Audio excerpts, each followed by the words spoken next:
Let's talk.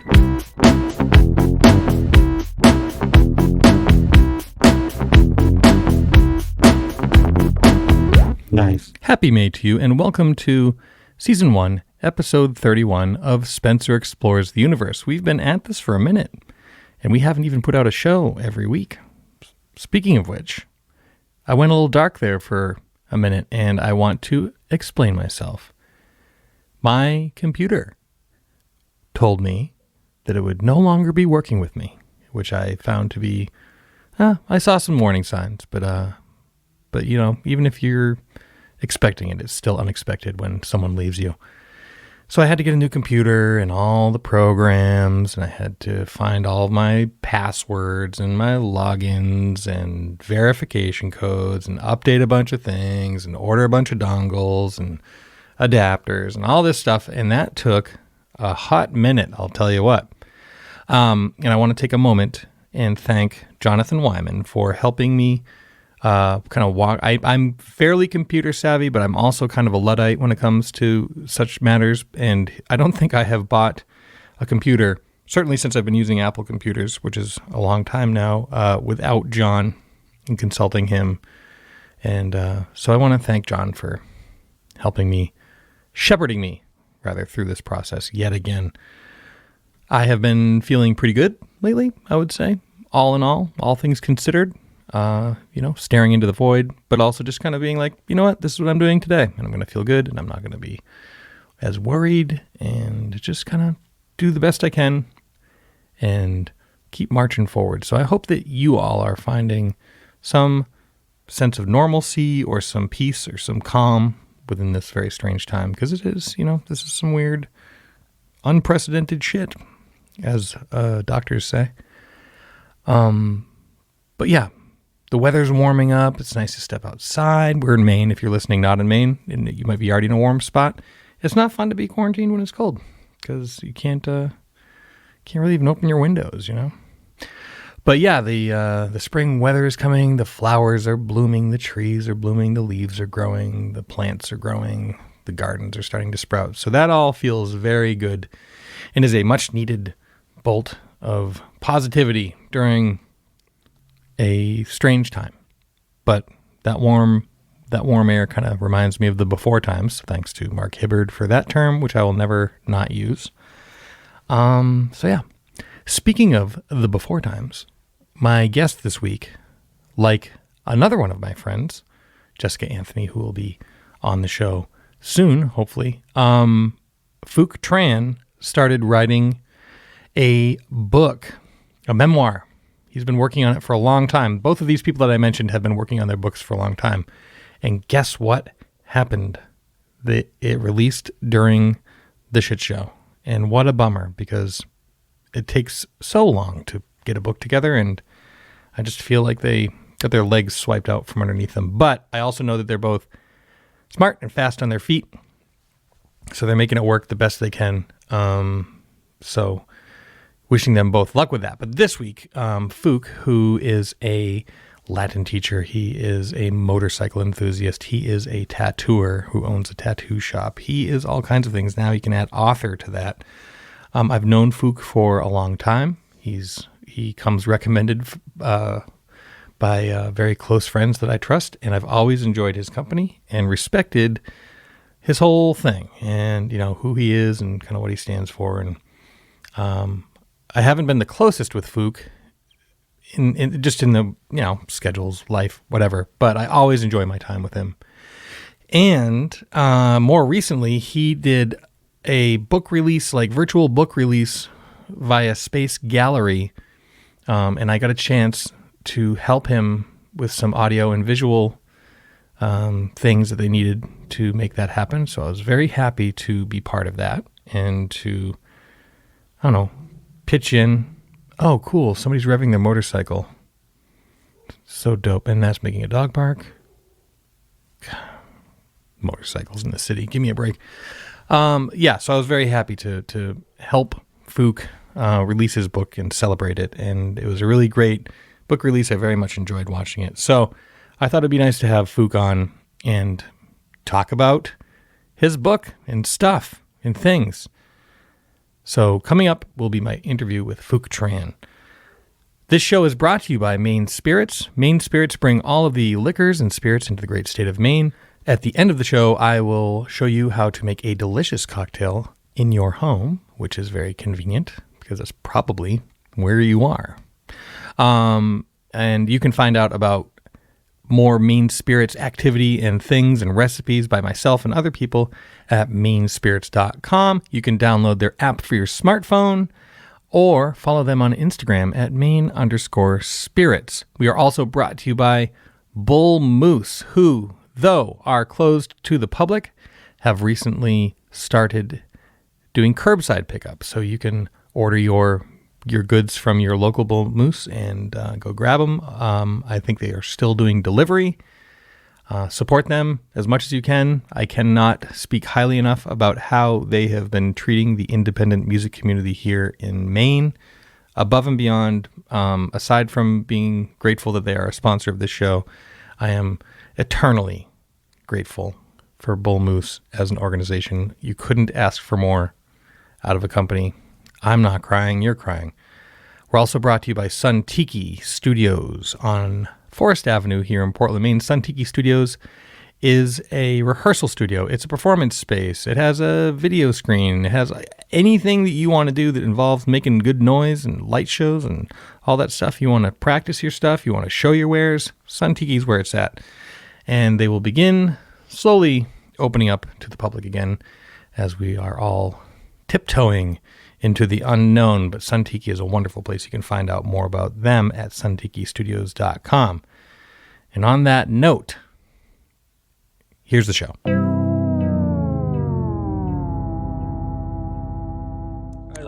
I really enjoyed your space gallery presentation.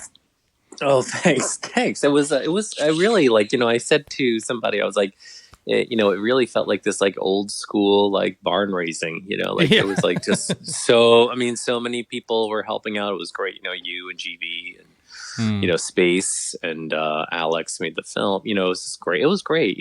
Alex made the short film and his friend in London scored it. It was just it was awesome. And I don't know. It's why that's why I love Portland. It definitely had a not on my watch kind of feel, you know what I mean? It had the same kind of vibe as those videos that we're seeing now of the guy who turns 100 and the whole town does a parade by his house. We're not going to let you go uncelebrated, old man. Oh, thanks. Thanks. Yeah, it felt good. It's it's just it's such a crazy time, and as you can imagine, a crazy time to be putting anything creative out there into the world for consumption. When the broadcast is it's all Corona all the time. Oh my God. And then but this is how crazy it is right now, and I'm sure you've seen this, but it's so crazy right now that the Pentagon confirmed UFOs. And no one's talking about that. Wait, did they really? Yeah. Holy shit. Yeah, there was That's a leak. amazing. There was some leaked footage that came out. I don't know how it was leaked or whatever, but of surveillance footage from a fighter jet, a Navy fighter jet. And it was could not be explained how this object moves like this and all this kind of stuff. Yeah. And is that different from the stuff that leaked last year? No, that's the very stuff. But the Pentagon confirmed it today. Okay. Yes, we don't know what that is. Yeah. Right. And everyone's Yeah. Yep. Right. Will my mail make me sick? Right. Well, and in some ways, I think people have been holding out for it's maybe not such a shock. The fact that when the who was it that did the lizard people survey? I think people kind of are. I think there's probably a high percentage of people who are open to the possibility of UFOs being a real thing anyway. Right? I'm on that list. More than any of the other shit. It's just I don't know, just from a logical standpoint, yeah, exactly. Okay, we are one of an untold amount of planets. Come on, we can't be the only people with iPhones. Yeah, listen to me, exactly. people.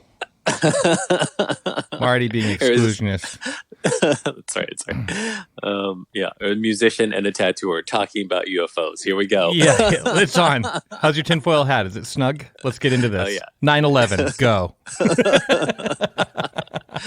Oh my god. Oh my god. So what do you guys usually? What do you cover? What's like? What is? Do you have like questions? Or are we going? No, like, we're doing it right now. Oh yeah. Oh really? It's just people talking. All right. Awesome. Yeah. What do you? I mean, like, I'm so curious. Like, so I had this this conversation with someone else recently, and I was thinking about how different and similar sort of like the process of writing is with being a performer. Like in that. I was saying that for my writing process, like I really had to not think about other people. And, we sort of laughed about the footage that you had spliced together where I was like, yeah, fuck them. Like, I don't know. Like if people get it, they get it. And if they don't, they don't. And then, yeah. But I think like the music writing process is not quite that dismissive, right?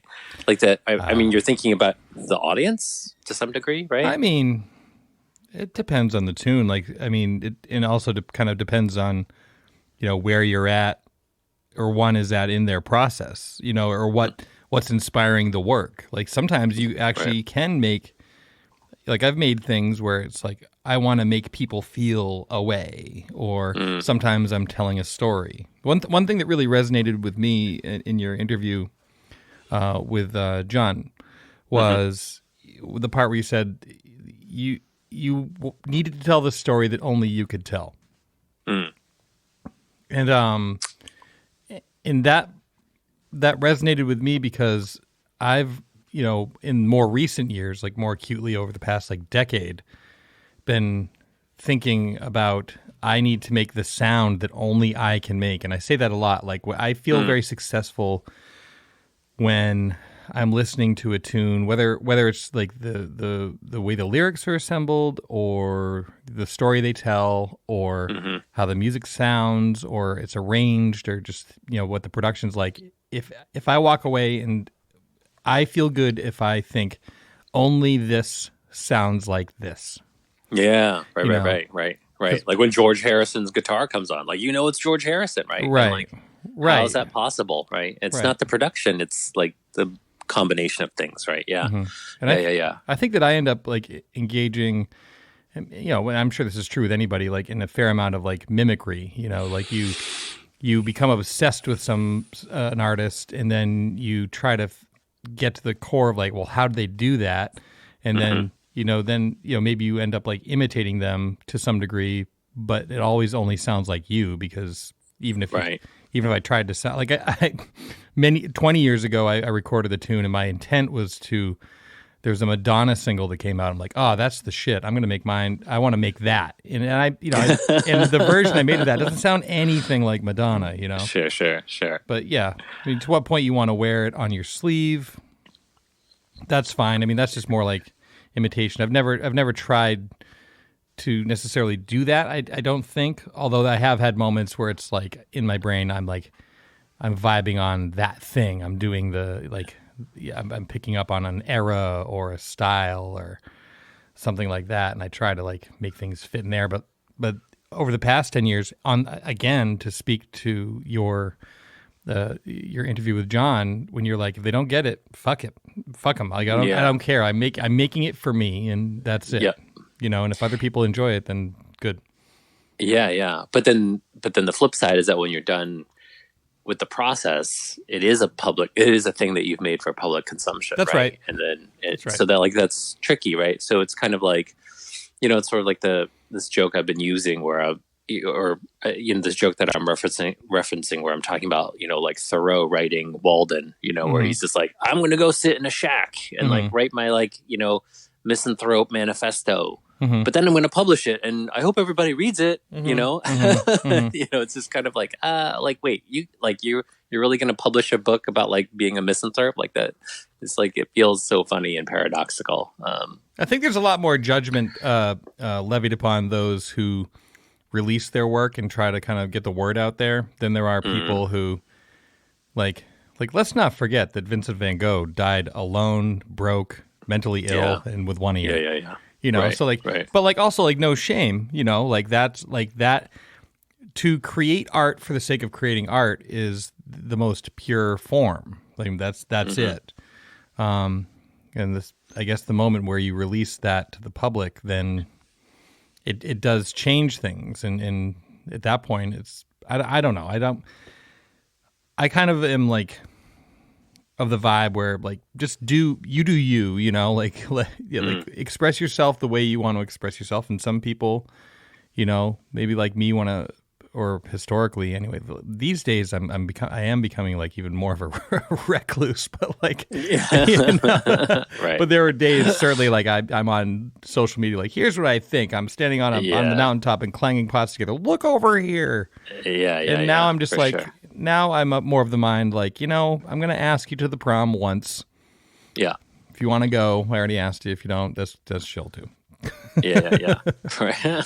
So, but and I mean, I think that the piece of the commercial piece of it is tricky, right? Like it's, I don't know. I don't know what like it's like as I get older and I think wiser, like I think when I was young, like I think I had this like very narrow and kind of like fundamentalist view of like, art for art's sake, right? And like that whole idea of like, like that punk rock ethos of like, I'm doing it for the music, man. Like, I don't even care if record labels pay attention to me, Right.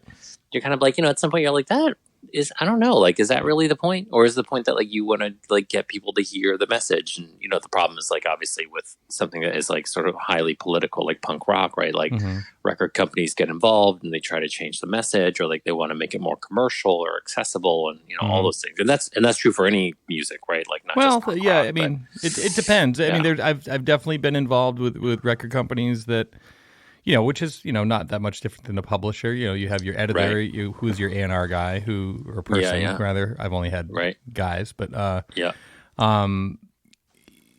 want to like leave their mark and shape it a little bit, and and it kind of depends on what your goals are. And you can't stand there and be like, I want $500,000 advance, and then be like, and you don't get to say anything. Like that just doesn't exist. Like you. That's right. Right. And then also like to kind of speak to punk, it's like. You're on a record label. I mean, you like you heard about, I don't know, name your favorite SoCal punk band. Yeah, sure. Agent Orange, right? Right. Yeah, they came up with the interview. There you go. Like, so where'd you hear Agent Orange? Did they come to your house and sing you personally? No, like they were pressed on vinyl or a tape or CD. Right. And those aren't, those aren't free. Like printing books cost money. So there's like, and unless you're like, fronting that yourself. I mean, certainly, I think we're going to be entering into a phase, and the music industry certainly has, since people stopped buying music, where it's kind of up to you as far as like what you want to do, and certainly there has been like, grotesque exploitation of artists, to sell, be that, imaging or pushing people to rather unsurvivable amounts of self-destruction, in order to, capitalize on the tragedy of the whole thing.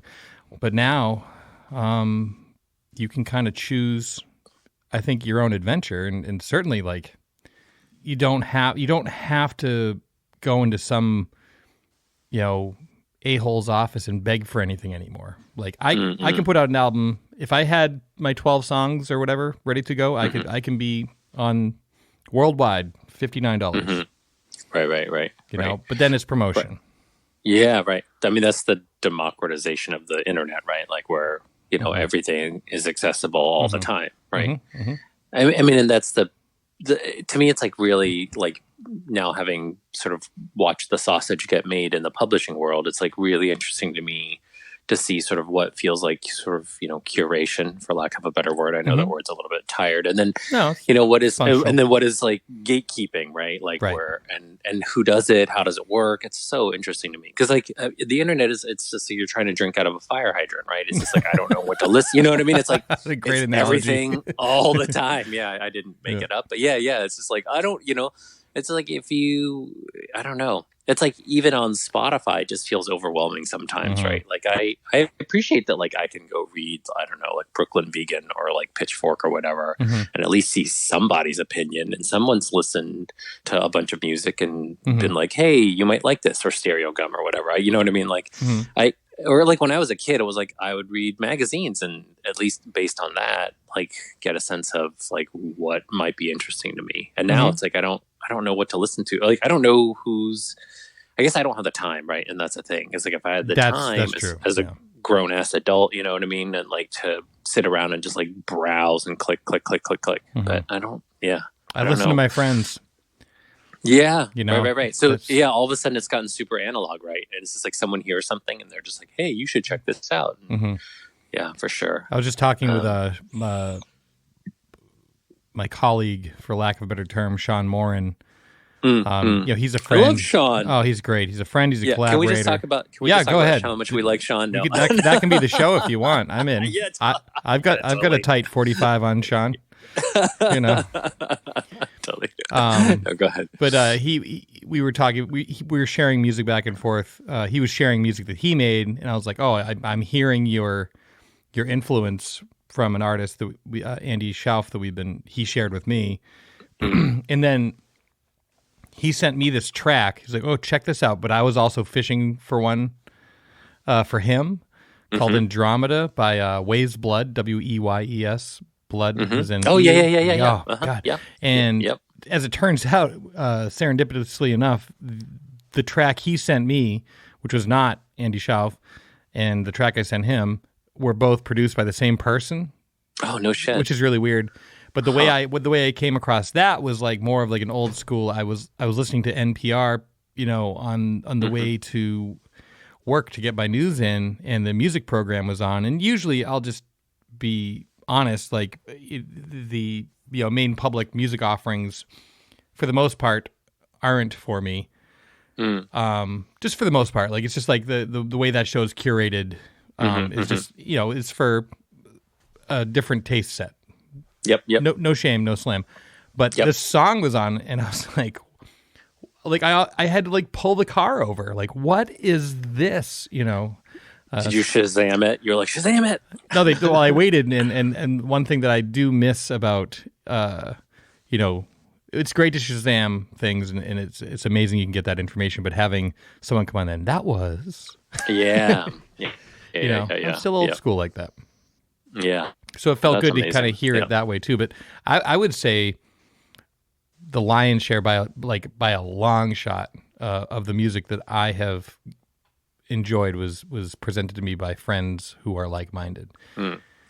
Which, if you think about it, is like way better than having it crammed down your throat because a label rep went to the station and they took the program director out to Chili's for some baby back ribs and got them some U2 tickets and a tour jacket. Right.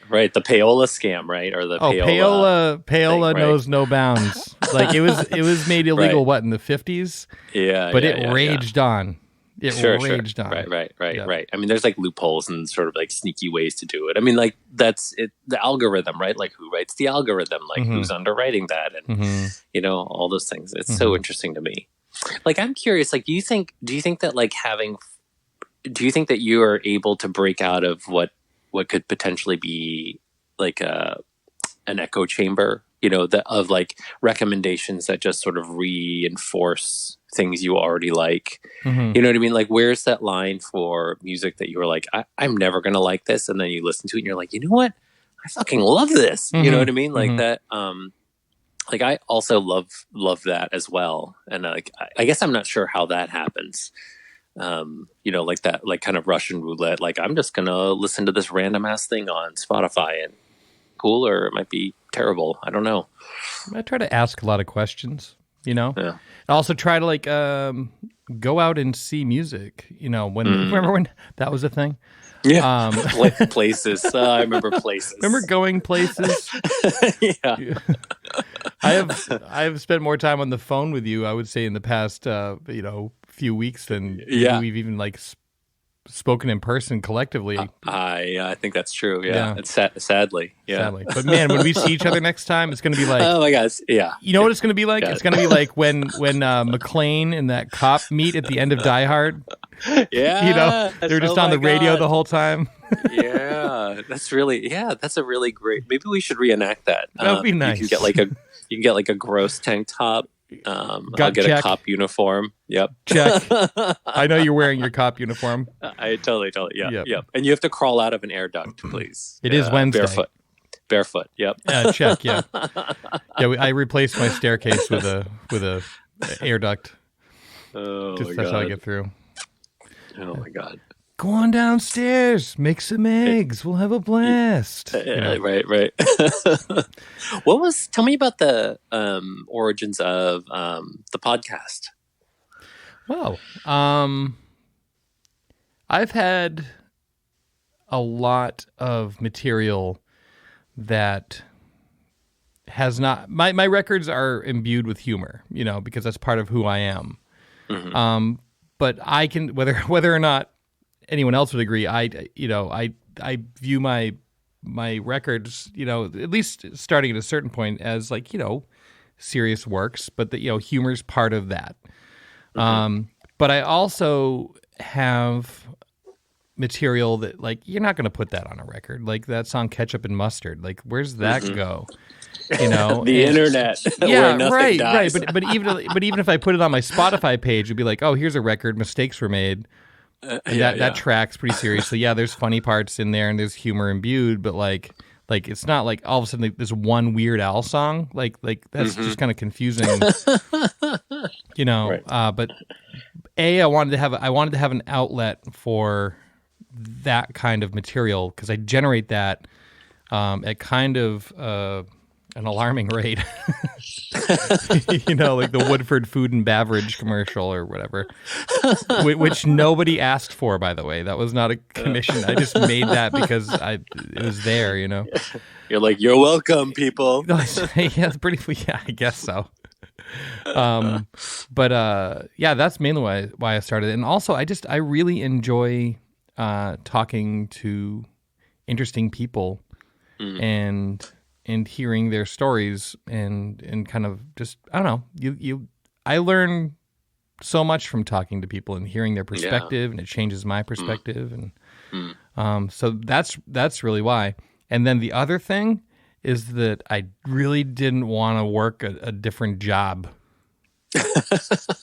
How can I still be an idiot and not have to like quote unquote work? Right. Yeah. But I just the podcasting is like a much easier thing to. When it started, I'm like, ooh, I'll do that, and I was like, oh, everyone's got one. Now it's like, well, everyone's got one, so I'm going to do one too.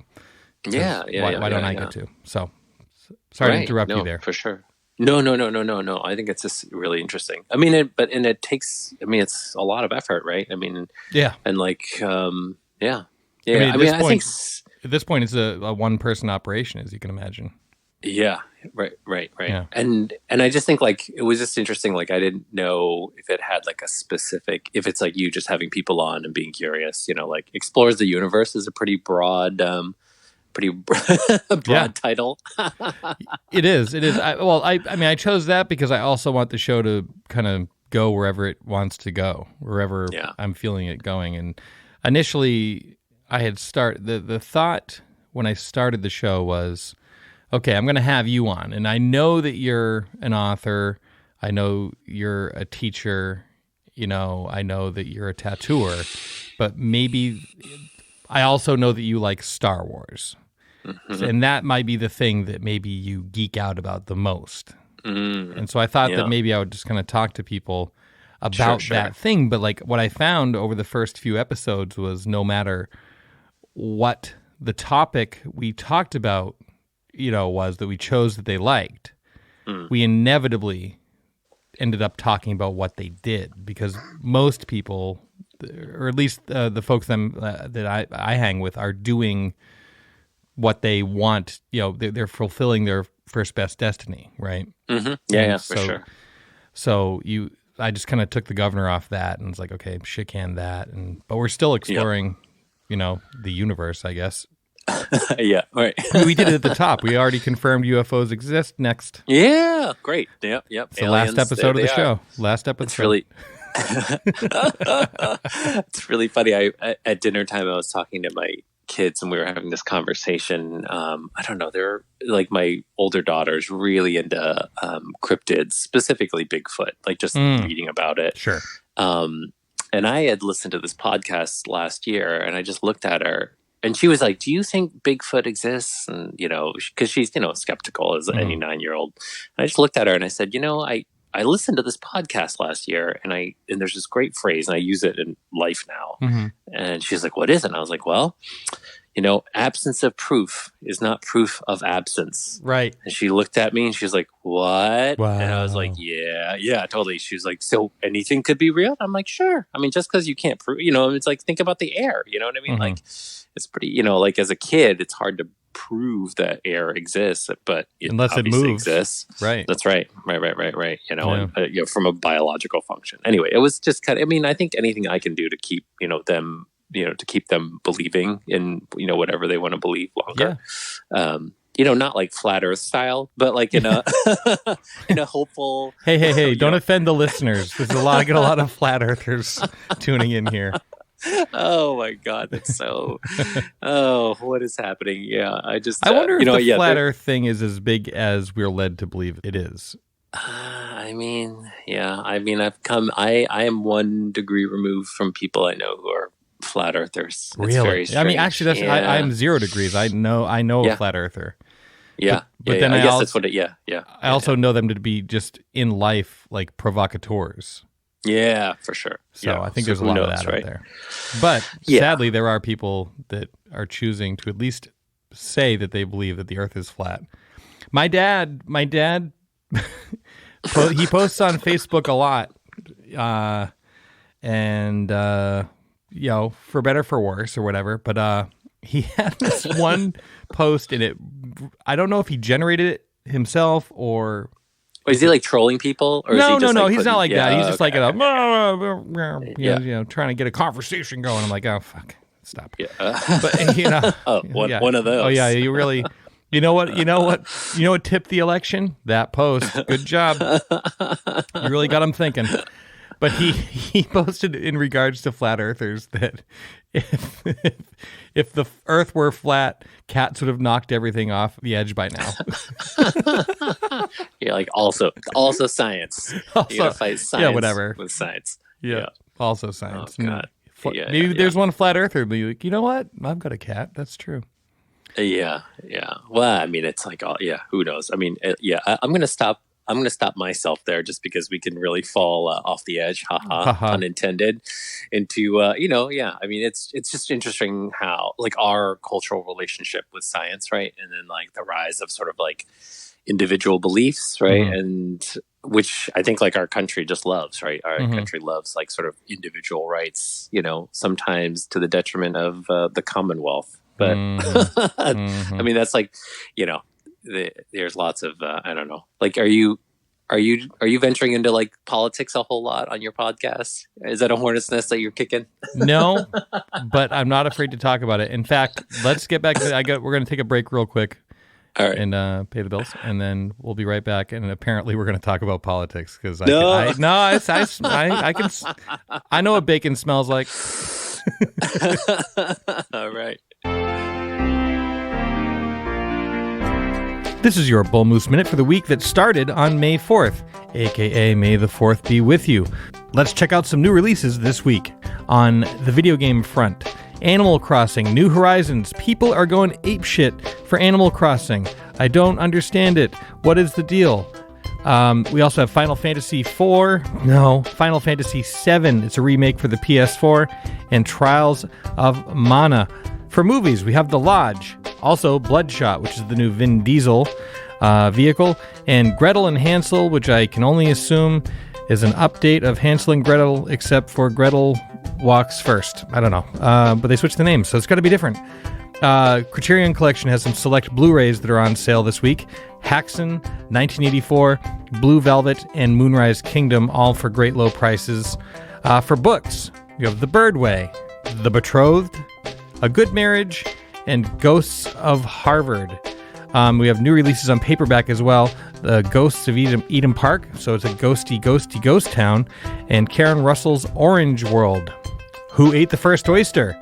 By Cody Cassidy, as well as Truth, A Brief History of Total Bullshit. All of these titles are available at bullmoose.com. You can order online, and it'll be delivered to you or for curbside pickup.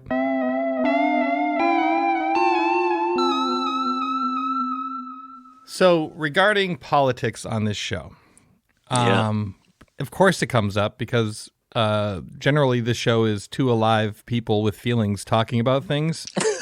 I'm dead inside though, so. But yeah, right. But I will say that if I don't preface this, the president's name will not appear in the show because this is the one corner of the world where I have control over that. Yeah, sure. And certainly people mention its name, but I just, whenever that happens, I just replace that name with the sound of a fart. Because I'm 5. Yeah, makes sense. Yeah. I don't mean to be an alarmist or anything, and I'm sorry I'm raising my voice right now, but I'm really not a fan of the president. Yeah, no, makes sense. Understandable. I think I screamed at you there. Yeah, totally. It's okay. I'll do double. I'm going to double down with my therapist this week. Okay, good. It's on me. Send me the bill. Yeah, thanks. Yeah. Well, it's like there's Corona, and then Spencer also yelled at me. Well, I think it's for me. Like I think I'll say in the venue of tattooing. Let's say I think political stuff can come up, like, and I think like in a weird way, we've talked about this at the shop quite a bit where, tattooing just as like a cultural phenomenon occupies kind of like both extremes, right? Like, so you have like super left wing kind of like crusty gutter punks or whatever, and then you have people on the right who are also like, and like, I'm not going to say that all people in, like, let's say, like the armed forces or law enforcement are right wing, but they tend to be at least a little bit more middle of the road or just skew right. Is that fair to say? I think that's fair. Although you never know. You never really know. For sure. You never know. I mean, I've definitely had law enforcement and armed force people who are incredibly liberal, and there's no judgment there. Like, I don't, I think I just want to engage people in conversation. So it's interesting. I guess all I'm saying is that, like, when people come to the shop, it's a mixed bag. I don't know who I'm going to get. Like, that's right. Much in the way that, like, you have a bar or Beatles night, right? Like, who knows who's listening to the Beatles? It's a service. It's a service industry. You're there for people who are interested in what you're doing. Yeah, for sure. Yeah. And so it's really always interesting when politics comes up, right? And like, I think for me, it's like, I think it's like threading the needle of like, how do I sort of stay true to who I am, right? And not sort of pander or placate people just because I'm worried about them leaving the shop upset. But at the same time, like if they, sort of say things that I don't agree with, like how do I, have that conversation? And I think it's great that we're able to do it in real time as opposed to on Facebook, right? Facebook is just like, it's a cesspool for... It's gross. I mean, I used to be part of the problem. I really did. Like, Why, hello there. At this point, Phuc and Spencer went down a rabbit hole of, talking about social media etiquette, the president, how he got here, and all the things that have happened since then. And, eventually they got around to talking about Phuc's book, so I just cut to there because it's less aggravating. Yeah. You touch on that a fair amount in Saigon. Just like that kind of perspective. And I think that another question that John posed to you, which I won't re-ask you, but rather just kind of revisit, is that he, the story of a post-Vietnam War Vietnamese immigrant family is like, that's not a heard thing or widely heard. You mean in like the narrative that we hear or tell? Right. Yeah, I mean, I think it's I don't think so. I mean, Ocean Vuong just wrote his a novel. It's sort of like what they're calling autofiction. His book came out, I think, last year. It's called On Earth We're Briefly Gorgeous, which is That's a nice it's title. amazing. Wow. Yeah. It's probably it's a brutal read, but it's probably the most beautiful thing I've read in 10 years. Wow. It's savage. Like, he's a poet, and then, he wrote this novel. So the language is just sort of off the charts. Mm-hmm. It's for me, like, I highly, highly recommend it. But it's also like, it's coming of age a little bit, but I think it's more about sort of like navigating his sort of like emergent queerness, as well as sort of like wrangling with his, relationship with his mother. It's an amazing book. Highly, highly recommend it. But that was the book that I read. That was the first book that I'd ever read about sort of like the Vietnamese refugee experience from the perspective of like the kid. And I'm like in my mid 40s, right? It's like and it's the 21st century, and here we are, sort of like experiencing that for the first time. And it's different from like the narratives of like, I'm going to go back to the Vietnam and like discover that, or like it was so hard to get here, like the idea of like getting here and like, now what do we do? It's sort of like, this is like the story about like, what do we do once we land on the moon kind of a thing, right? As opposed to like how hard it was just to even get to the moon. And also like, I just, in my experience, and, I don't presume to speak for anybody else's experience but mine, right. And I feel so fortunate that, I had this opportunity to like write my story and go looping back to what we were saying, like, as I was writing, and it was really important to me that like I made sure that I was as authentic, as I could be, and not really think about how it was going to be received by other people. Like I just didn't want sort of those voices in my brain. But yeah, I don't know. Because there are certainly some topics that come up that I'm like, well, that reflects my experience as well. But additionally, like that's my experience as a person who looked like almost everybody else, you know, and I've talked about this with Zach Jones a lot. Like Zach Jones is family to me, Yeah. And he lives in Los Angeles now. Well, right now actually we were talking the other day. We had this moment of like very poignant, like like grave, serious friendship moment when this was all like, the shit was hitting the fan. Yeah. And he's like, "Do you think I should come home?" I was like, "Come home." Yes. Like, and he bought a ticket, got on a plane that night. Good. Yeah. So he's back just in New York. Yeah, just to not be stranded in Los Angeles, because who knows? Right. Not that he didn't have friends out there, but like, there's a big difference between being stuck in Los Angeles and stuck in York, Maine during something. Yeah. But one thing that we've kind of talked about, and we talk about, it's always a rolling conversation, that like I've always known, like I know that Zach is black. I know that, I've always known that. I'm not like I know sea color. Like, well then get some fucking glasses, Thanks. Thank you for that. Yeah. But he's always and only ever been my friend.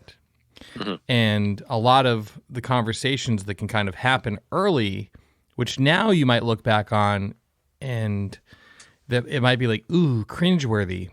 And so I've had like talks with Zach and just apologies, like, hey, if I've ever like made you feel like the other or uncomfortable or anything less than one of my best friends, who might, I'm sorry. And he's like, no. How did he respond? Yeah. He responded like, because he knew that it was within context, it was coming from a loving place.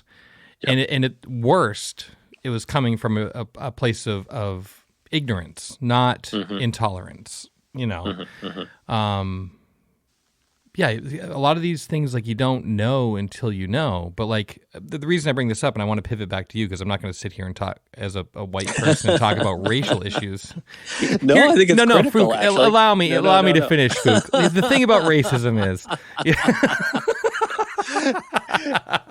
No, but like because in my town, it was the story you're telling is not dissimilar to my youth experience. Like I was one of 98%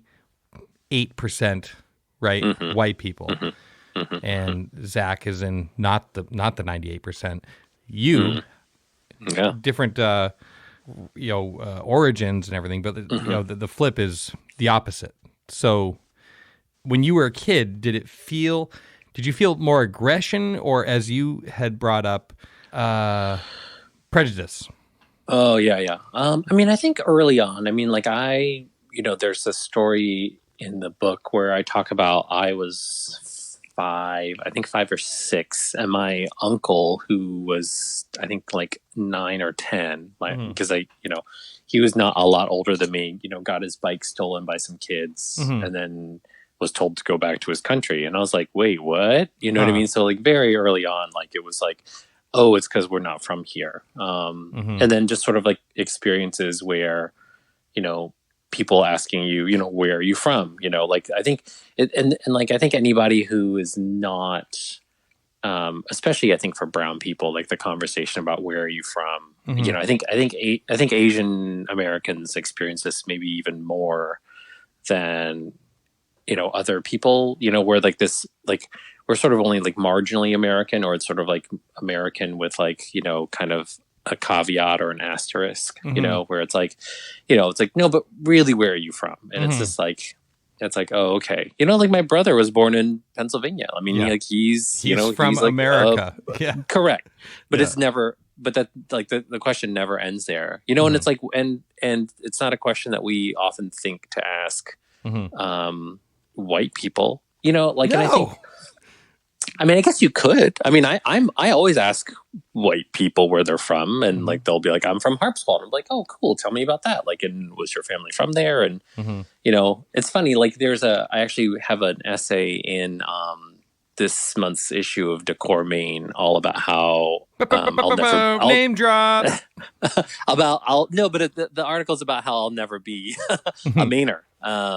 It's this conversation about who gets to be called a Mainer. Do you think that's true? Oh yeah. I mean, well, according to my father-in-law, I mean, even my kids, I wrote it because like my father-in-law and I had this conversation about how my kids who were born here are not considered Mainers, because like you have to be like 3 generations on both sides or something like that. Okay. But I mean, like it's that gatekeeping, right? And it's interesting. I just don't know where it comes from, right? And what's generating that. I can speak to that. It's I as a 3rd generation Mainer. So you are a Mainer. I am a Mainer. And I'm going to start by saying this. So are you. Okay. Thanks for saying that. It's true. It's true. I grew up in York, Maine. My dad is in York, Maine. He was born in York, Maine. His father lived in York, Maine, and was born in Lubec, Maine. And then the generation before that, I think we were off the boat or some combo immigrants, but just white immigrants, which apparently is like an exclusive club where you get to just say that you're from wherever you are. Yeah. At the time. You can say like, oh, this is an old Maine family, or like there's something to be said for the heritage of being from like born and raised under the ideology of a place that you're in. And I don't mean that like from a cultural standpoint, a religious or racial standpoint. I just mean like of the place that you are from. It's cold in the winter, it's warm in the summer, like all those things that we all, you and I as Mainers, have to deal with. Right. It informs your personality. And I think personally that's more what it's about. So this protectiveness about not being a Mainer, I think is utter horseshit. How long have you been in Maine? 17 years. You've been here for 17 years, which is what percentage of your life? A third, more than a third. Yeah, exactly. So like you've been here contributing. participating. You're Yeah. raising a family here. I knocked up one of your people, so Do not pin me with her. Sue is not my fault. No, but I just think like the gatekeeping is so interesting to me. You know, like I wasn't offended, but I was like, wow, what is the like and to I just think it's like you know, for me it also is like there are echoes of, you know, my childhood and like sort of the idea of like who gets to decide who belongs and who doesn't, and also sort of for me, for better or worse, like that fragile sense of belonging, right? That like, you know, as soon as somebody's like, you don't belong, you're just like, oh, I don't belong, you know? And, and I like, obviously, like I've kind of, you know, grown up and like I'm mature and I have a better sense of myself. When you're a kid, I think you're so vulnerable to that, you know, that getting kicked out of the club thing, you know. As an adult now, I'm just like, oh, I don't fucking care. Like I'm here, you know, like I own a home and sorry guys, like unless you're going to run me out of town, like I'm here to stay. But yeah, I think when you're little, you know, like I mean, what do you want more than to like feel like part of the group, right? Oh yeah, it's so important at that age. Yeah. It really is. Yeah. And you'll do it at any cost, right? Yeah, I definitely there's some haircuts and fashion styles I can look back on that speak directly to that. Yeah. But that membership can be withdrawn. You know, it's like it's just fascinating to me to think about like how the mechanics of that operate, like the social mechanics of it, right? Like the membership can be withdrawn when if something happens. I mean, look back to like 9/11, like suddenly like people who like are being looked at like, nah. I just have I have a hard time with that. I'm not saying it doesn't exist, and I would never endeavor to say like I'm going to fix it with a cheery comment. Yeah. But I think that progress is glacial, and I think the less airtime given to intolerant peckerheads, you know, then we can just get on with the moving on. Like I'm not, just because I say you're a Mainer doesn't erase your experience or your fears or you know, remove validation for things that have happened and will continue to happen that will make you feel like the other. But like even in that subsect, I feel like the other sometimes. You know, it's like I'm not like enough of a Mainer. Right. Yeah, no, totally. Yeah. Well, I mean, and the rest of Maine doesn't feel like Portland is real Maine, right? I mean, so like there's that piece too, you know, which is like hilarious. I'm like, you know, that makes no sense to me. And I like, you know, at this point, you know, I think hopefully like as people get older, right, they sort of like realize that like they don't need to sit around and wait for other people's approval, right, to be who they are and self-actualize and just, you know, and, you know, I don't know. You know what I mean? Like, it's like, I do. At some point I'm just like, yeah, I'm done. Like, I'm just going to do my thing. And if you're cool with me, great. If you're not, you know what, just stay out of my way. And I think that's kind of it. Yeah, exactly. Like, I mean, it's recognizing that line with the let's keep it to Mainers, because that's where we are. Yeah, that's where we're from, and that's who we are, right? We're here, we're in this community. I view you as part of my community, is maybe as close as we aren't on a day to day. Like I've always, if I were to make a list of friends of my community, you're on that list. You know, thanks. You're part of my team. I feel the network, right? Yeah. You're part of my Maine, and I'm alive right now and in Maine, and you know, and I'm not like, well, I'm third gen. I can't think of the last time that came up. I'm third generation native. It doesn't matter. Like it's just it's just where I am. You know. Yeah. It's not like you're vacationing here in the summer and saying like, oh, I'm a Mainer. You know, and I never heard you be like, oh, yeah, you know, like.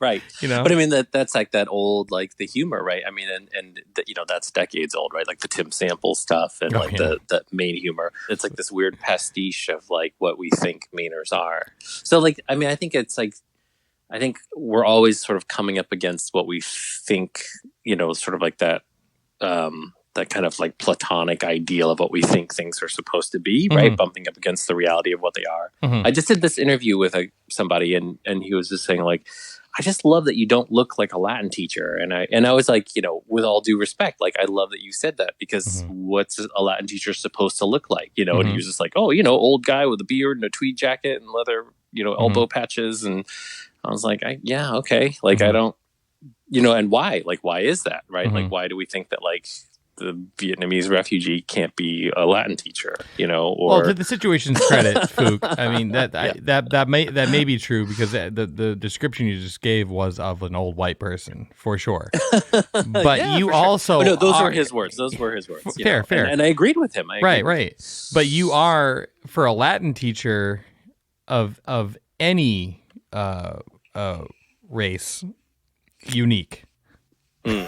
I mean, I think, like, you ride a motorcycle, you're cool, and you got tats, and you create them.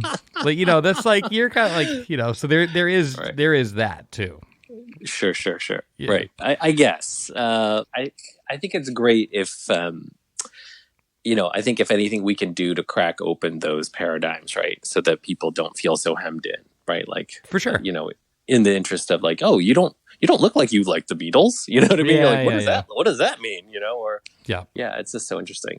And just and can I just loop back? Like, I think, please, like, I know you said it as a joke, but I think it's really so critical. Like, I think the idea. Wouldn't you know it? Just as Phuc was leaning into a real good point, the signal dropped out.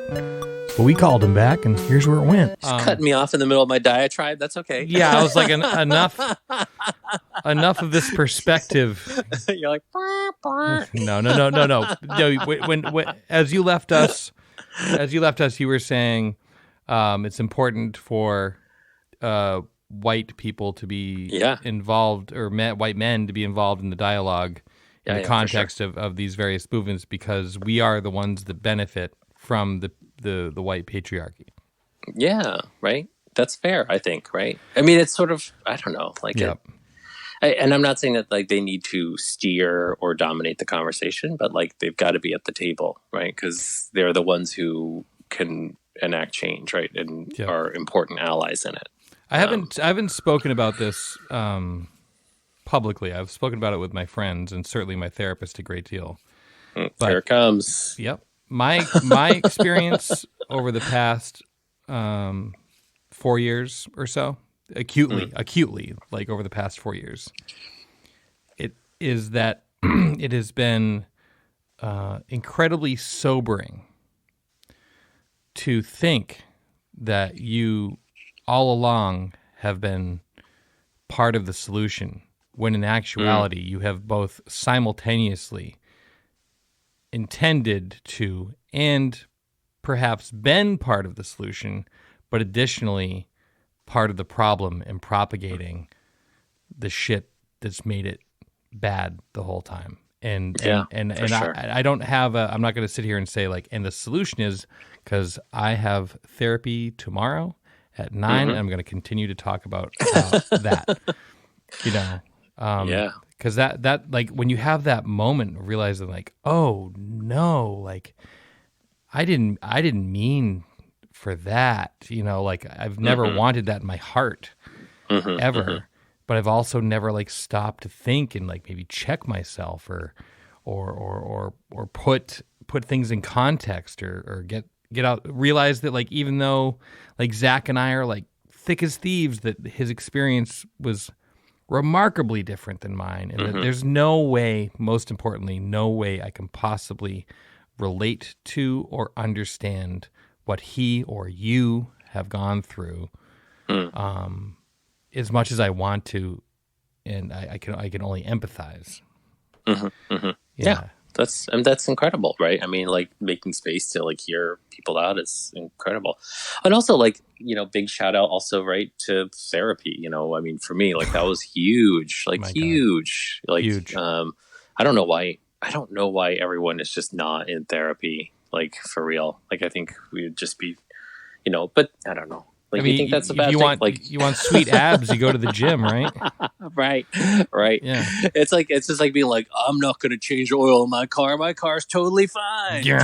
Why is my car not going? Why is it smoking and on fire? Yeah. I grew very, very tired of being hurtful to myself and everyone around me as a result of like transferring, this shit that I'm carrying around, the frustration of carrying the shit that I was carrying. And I just had this epiphany, like I need to help, and I can't do it. Much in the same way, like, to make a car analogy, like maybe you can change your own oil. Yeah, or maybe you can't, but regardless, it must be changed. And exactly. So if get it changed and do the work, right? Yeah. I mean, how long have you been going to therapy? I on and off. I mean, I went to therapy super intensely right before my first daughter was born. Like that was the wake up call for me. Like it was like kind of like, I'm going to be a parent, and how am I going to do this? How am I going to do this in like a loving, thoughtful way? Because like, parenting where you're just like, I'm going to do the exact opposite of my parents. Like that's not a plan. Like that's not like a thoughtful plan. That's just like reactionary, right? That's right. So I went to therapy for quite a while, right when she was born through like maybe her first or second year. And then now I just kind of do like checkups, because like the idea I think hopefully is that like you develop like a skill set that helps you sort of through your day, right? But yeah. So now not weekly or anything like that, or monthly or whatever. I still go weekly, sometimes bi-weekly. Yeah. Yeah, sure. Yeah. But that's also just where I'm at. Like I'm totally. Yeah. For what it's worth, like the other sort of like life-changing book that I read just like maybe like 8 years ago, Viktor Frankl's Man's Search for Meaning, like that was huge. Like that was like a life changer. So if I can, it was just like an incredible manual for just like, big trauma, little trauma, how to like sort of get a sense of like where you fit into things, how to just be a good person and, sort of see the light at the end of the tunnel. Yeah. Man's Search for Meaning by Viktor Frankl. Big time life changer of a book. Yeah. I've got to go and make dinner for my children now, Spencer. Well, I guess the show's over then. Yeah. Unless you want to do a part two, I can. Oh, I'd love to have you back. I really, I feel like you interviewed me as much as I interviewed you. It's conversation, man. It is a conversation. It was awesome. Yeah. It was great. Thanks for having me. Oh, for sure. And congratulations on your book release. And one thing I did want to say at the very beginning was that, like, as a creator of content, and a writer, editor, whatever, and a friend to other people who are also authors, I have a sense of how much effort, thought, time, energy goes into creating a book, and that you put in so much effort as you have, and to have your book come out during this, what I'll just go ahead and call a huge piece of shit. My heart goes out to you, and I am so sorry that it had to be like that. But in the same breath, I'm going to say I really feel like you're making the best of it, and I hope it's flying off the shelves. Oh, thanks. I mean, there's no in a safe distance delivery kind of way. Yeah, totally. Yeah. Socially distanced delivery. Yeah, no. I hope your Kindle sales are through the roof. Thanks. I appreciate it. No, I really appreciate that. And I'd love to talk more and longer whenever you like, buddy. Sounds good, man. Yeah, thanks. Great talking to you, Spencer. Likewise. Thanks for being here. All right. Yeah, cheers. Bye. Bye-bye.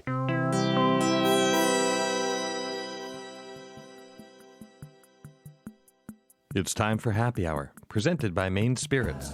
My wife and I have been married for over 3 years now, coming up on our 4th. The other day, I was having a gin and tonic, specifically a Bimini gin and tonic. And she said, you know what you should try to do? Is you should try to put some bitters in there. Apparently, if you go down to the Bimini distillery down in Biddeford, that's a thing that they offer. And I had never heard of such a thing, and I felt a fool, because when I put it in my drink, the bitters, the bitters in my drink, it transformed it. It turned it into a whole new jam. All these years I never would have thought to pair bitters with gin. Maybe because I'm an idiot, maybe because I'm an idiot. But mostly it's probably because I'm an idiot, because I will tell you what, it is one of the best drinks I've ever had. It's kind of my jam right now. I'm disinterested in all other beverages because it tastes so good, and I will show you how to do so, as if you didn't know already. So let's get our tool chest together. You are going to need a glass that you would drink a drink out of, full of ice cubes. You will need also, that's it. For ingredients, you'll need the following: Bimini gin, Q tonic, and bitters. Now let's build this drink as if you didn't already know already how it was gonna go. In a rocks glass full of ice, pour, please, 2 ounces of Bimini gin. Now, top it off with Q tonic, and then add 2, maybe 3 dashes of bitters. And let's take a sip. Now, my wife didn't create this drink, and I didn't create this drink. And I don't even know that Bimini Gin created this drink, but they serve it at their spot, and that's where we got the idea. It probably has a name, so I won't even name it. But a Bimini Gin with Q tonic and bitters. How refreshing do you need a drink to be? How interesting. Does it bring out more in the tonic, or does it bring out more of the gin? Or is it both? Is it all 3? I don't know. Every sip I try to pull it apart, and I can't because it's delightfully light, yet remarkably complex. This has been Happy Hour, brought to you by Maine Spirits. You can find out more recipes by me and other people at mainspirits.com. You can download their app for your smartphone, or you can follow them on Instagram at main_spirits. And as always, we encourage you to drink deliciously and responsibly.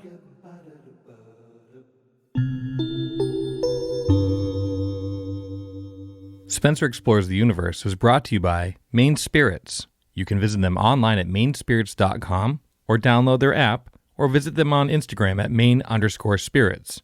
The show is also brought to you by Bull Moose, serving Maine and New Hampshire's music, movie, video game, and book and trinket needs since 1782. Also brought to you by Sun Tiki Studios at 375 Forest Avenue, or at suntikistudios.com. Spencer Explores the Universe is a Mistakes Were Made production.